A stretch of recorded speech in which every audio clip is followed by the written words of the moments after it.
Pour le CDH, qui a présenté ses propositions socio-économiques pour le futur gouvernement, le retour à l'équilibre budgétaire d'ici à 2015 passe par l'emploi.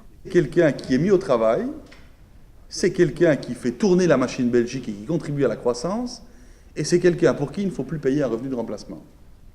On gagne sur les deux tableaux. Si l'on veut respecter les objectifs d'atteindre en Belgique un taux d'emploi de 73%, alors que nous ne sommes qu'à 67%, on va devoir à tout le moins, pendant la prochaine législature, créer 230 000 emplois complémentaires. Et donc l'emploi sera au cœur de toutes les urgences, parce que quand vous avez plus d'emplois, vous avez des recettes en plus et des dépenses en moins, donc budgétairement c'est bien.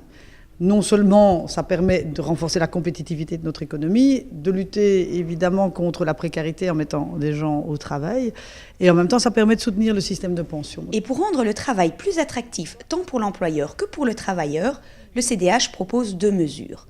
Relever la quotité exonérée d'impôts et réduire les cotisations patronales sur les bas salaires. Nous pensons qu'on a un handicap salarial et que dès lors il serait vraiment très intéressant de pouvoir avoir une diminution du coût du travail, essentiellement sur les bas salaires, pour pouvoir créer globalement, avec la mesure qu'on propose, quelques 38 000 emplois sur la période.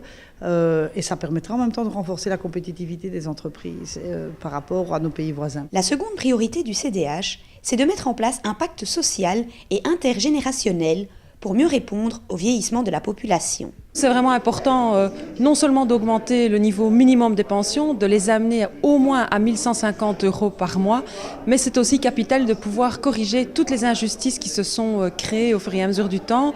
Par exemple, les femmes qui sont pénalisées aujourd'hui dans les pensions, par exemple aussi les personnes qui ont eu des carrières mixtes comme indépendants et salariés, qui eux ont vraiment des niveaux de pension qui sont totalement insuffisants.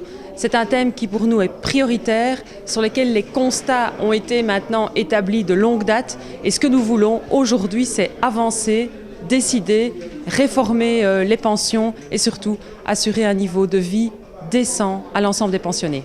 Présenté lundi au formateur Elodie Roupeau, ces propositions pourraient servir de base aux négociations sur le socio-économique.